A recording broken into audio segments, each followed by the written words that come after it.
कैसे हैं आप लोग। होप आप लोग बहुत अच्छे होंगे और मुझे पूरी उम्मीद है कि आप लोग पढ़ाई भी बहुत अच्छी तरीके से कर रहे होंगे।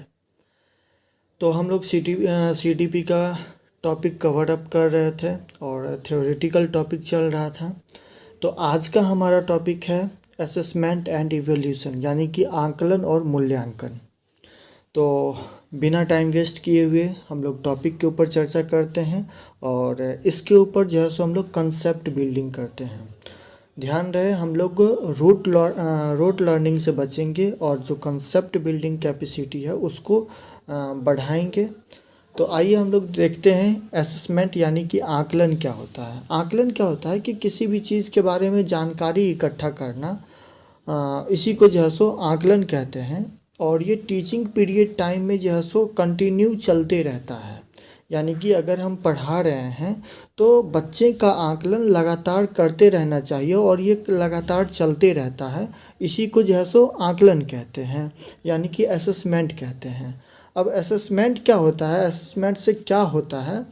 तो असेसमेंट से बेनिफिट क्या होता है कि जो बच्चों को जो कंसेप्ट के संबंधित जो कन्फ्यूजन होता है, अगर बच्चों को कोई भी कन्फ्यूजन हुआ किस चीज़ से संबंधित, तो कंसेप्ट के संबंधित अगर कोई भी कन्फ्यूजन हुआ तो इसको दूर करने में जो है सो टीचर को सहायता होती है।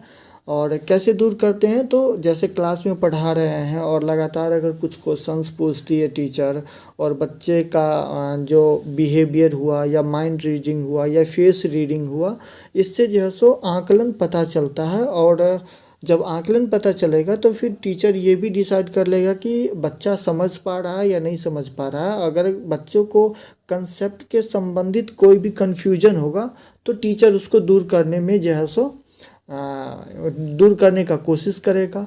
और असेसमेंट क्या होता है कि ये मुख्यतः इसका जो प्राइमरी ऑब्जेक्ट होता है वो अधिगम को इम्प्रूव करना होता है, यानी कि जो पढ़ाया जो जाता है उसको इम्प्रूव करने के लिए ही जो है सो जो पठन पाठन की जो प्रक्रिया है उसको इम्प्रूव्ड किया जाए और एक बेस्ट तरीका अपनाया जाए और बेस्ट तरीके से पढ़ाया जाए। इसी के लिए तो जो है सो आकलन किया जाता है। अब आकलन क्या होता है, दो प्रकार के आकलन होते हैं। सबसे पहला होता है रचनात्मक आकलन और दूसरा होता है योगात्मक आकलन। रचनात्मक क्या होता है, ये जो है सो पढ़ाई के दौरान और ड्यूरिंग क्लास पीरियड इसका आकलन करना होता है। जैसे क्लास पढ़ा रहे हैं और पढ़ने के टाइम में ही अगर कोई बच्चे से कोई क्वेश्चंस पूछा जाए तो उसको कहते हैं रचनात्मक आकलन। यानी अगर या फिर जो है सो कोई एक शॉर्ट पीरियड के टाइम में बच्चों का टेस्ट ले लेना, उसको फॉर्मेटिव असेसमेंट यानी कि रचनात्मक आकलन कहते हैं। और जो टीचिंग लर्निंग प्रोसेस होता है या फिर बच्चों को जो पढ़ाने का जो तरीका होता है, ये फॉर्मेटिव असेसमेंट बेस्ड तरीका होता है। इससे बच्चों का विकास बहुत जल्दी होता है और बच्चे बहुत अच्छी तरीके से समझ पाते हैं, पढ़ पाते हैं। दूसरा क्या होता है, समेटिव असेसमेंट। ये जैसे साल के अंत में होता है, कंटिन्यू क्लासेस चलते रहे 6 मंथ और 1 ईयर कंप्लीट होने के बाद एक एग्ज़ाम ले लिया गया फॉर्मेलिटी के लिए, और अगर उसमें बच्चे 35% प्लस मार्क्स ले आते हैं तो उनको नेक्स्ट क्लास के लिए भेज दिया जाता है। और अगर उससे कम लाते हैं तो फिर पुनः पूरे कंप्लीट साल के लिए बच्चों को उसी क्लास में रहना होता है और पढ़ना होता है। तो ये समेटिव असेसमेंट उतना बेस्ट तरीका नहीं है, बेस्ट आकलन करने का तरीका नहीं है। बेस्ट आकलन करने का तरीका फॉर्मेटिव असेसमेंट है और ये बहुत बेहतर होता है। तीसरा क्या होता है, जब आकलन हम लोग करते हैं तो इसके दरमियान 3 आकलन 3 प्रकार के होते हैं, जिसमें क्या होता है कि सबसे पहला तो होता है सेल्फ असेसमेंट, यानी कि जो सीखने के रूप में जो आकलन किया जाता है, यानी कि बच्चा खुद का आकलन करता है। दूसरा क्या होता है फॉर्मेटिव असेसमेंट, यानी कि सीखने के लिए आकलन। और सबसे पहला जो होता है सेल्फ असेसमेंट, यानी कि सीखने के रूप में आकलन।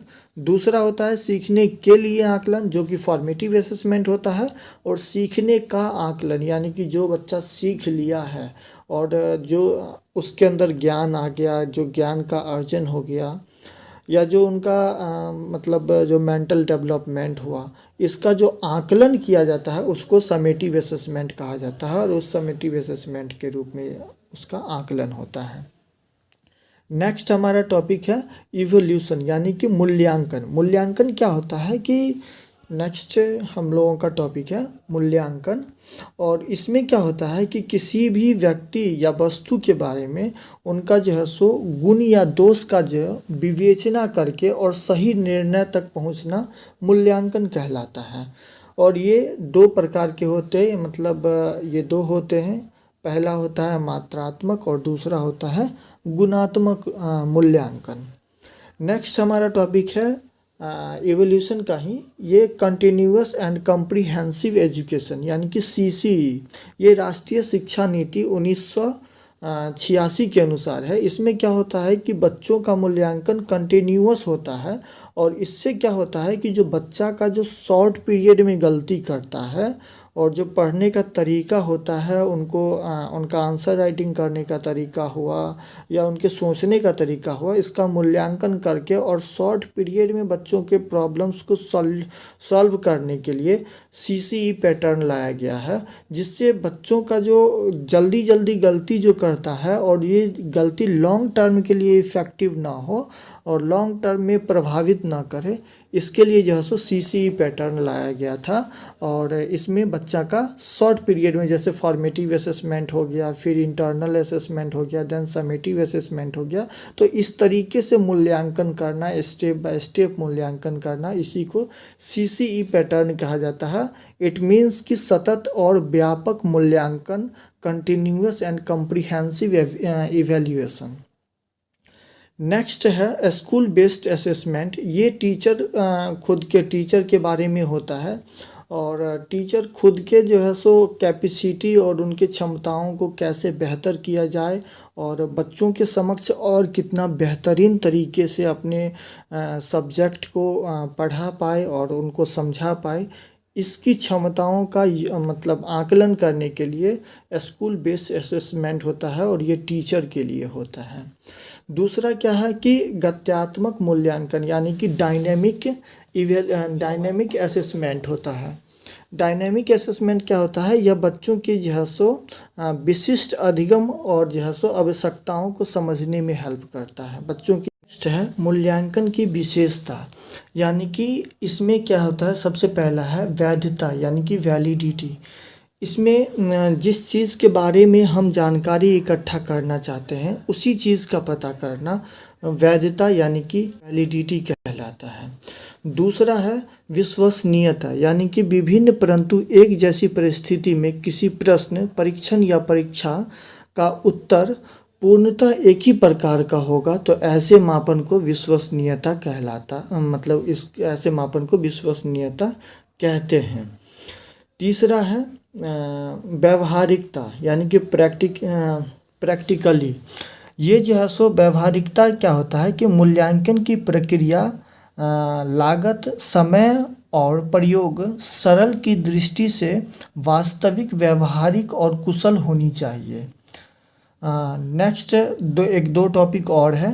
पहला है वस्तुनिष्ठ और दूसरा है व्यापकता। इसमें क्या होता है, वस्तुनिष्ठ मतलब ऑब्जेक्टिव टाइप्स क्वेश्चंस होते हैं और जिसका एक ही आंसर होता है, और व्यापकता मतलब जो भी बच्चे होते हैं उनका जो मूल्यांकन होता है उनमें बहुत सारे इवोल्यूशन, बहुत सारे टाइप्स से इवोल्यूशन किया जाता है और उनको एक लॉन्ग क्वेश्चन आंसर दिया जाता है ताकि बच्चा का जो वेल डेवलप्ड हुआ और बच्चा प्रॉपर उस टॉपिक के बारे में और कितना जानता है या कितना जान सकता है, इस चीज़ के बारे में पता करने के लिए ऐसा जो है सो व्यापकता वाली क्वेश्चंस दिए जाते हैं जिसमें समेटिव क्वेश्चंस रहते हैं।